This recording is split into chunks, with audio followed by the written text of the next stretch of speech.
l'association, le TTGM, c'est le train touristique Guîtres Marcenais.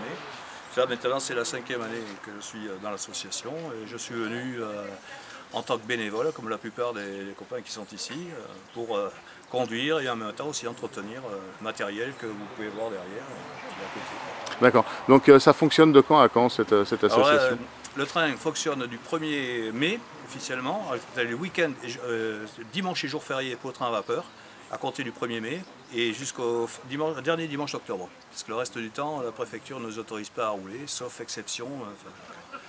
Alors les trains...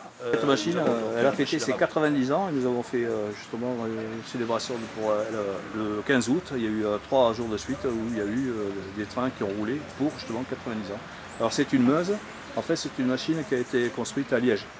Et donc elle est arrivée dans les années 80 sur le site de la gare de Guîtres. Et quand elle est dans son jus, comme on dit comme les voitures anciennes, c'est-à-dire qu'elle n'a jamais été redémontée complètement, remontée Démontée complètement non, mais par contre de toute façon il y a des pièces vitales, puisque de toute façon on est sujet à transporter des gens et donc il y a des visites toujours justement pour la sécurité, notamment la PAV et le STRMTG, c'est-à-dire la Société des remontées mécaniques qui vient vérifier de toute façon si tout est au point. Et la PAV, donc la PAV c'est pareil, c'est un petit peu pour l'équivalent pour une voiture. Donc il contrôle technique. Contrôle technique. Voilà. Tous les ans, la machine doit être certifiée. Donc, moi je m'appelle Christophe, je suis conducteur de la machine à vapeur aujourd'hui. Donc je vais vous montrer un peu les différentes manettes principales. Donc ici nous avons les freins de la machine qui fonctionne à la vapeur et le frein du train qui fonctionne à l'air comprimé, qui est produit par la pompe qui est devant. Ici nous avons la marche avant, marche arrière, comme sur une voiture, c'est un peu la boîte de vitesse. Là je me mets en marche avant complète, la première on va dire, plus je reviens, deuxième, troisième, et ici nous avons la marche arrière. Voilà, là, 0. Ici nous avons la manette, c'est l'équivalent de l'accélérateur sur la voiture, donc plus je lève, plus j'envoie de la vapeur et plus ma machine va accélérer.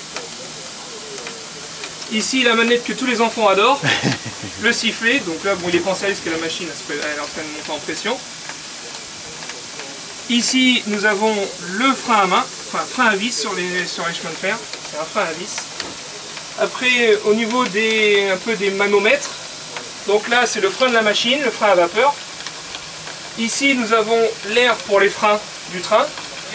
Donc là le stockage de l'air, là la conduite qui alimente le frein en air. Et là-haut nous avons la pression de la vapeur dans la machine.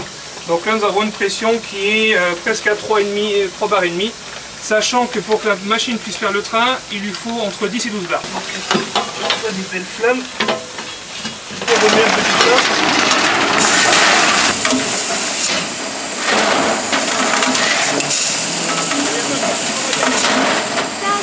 Oh, j'ai le vidé,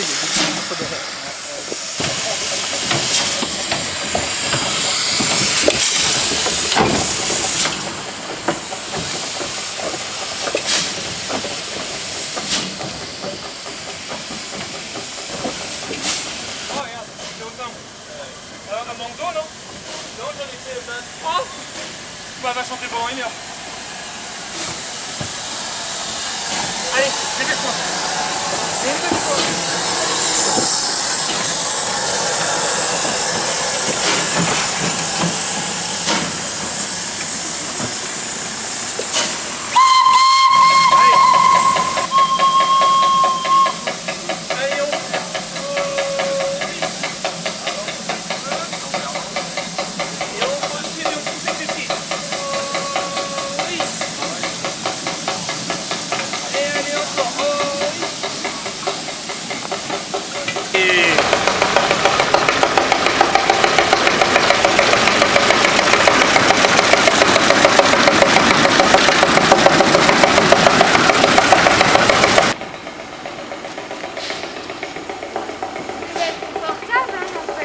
Hein?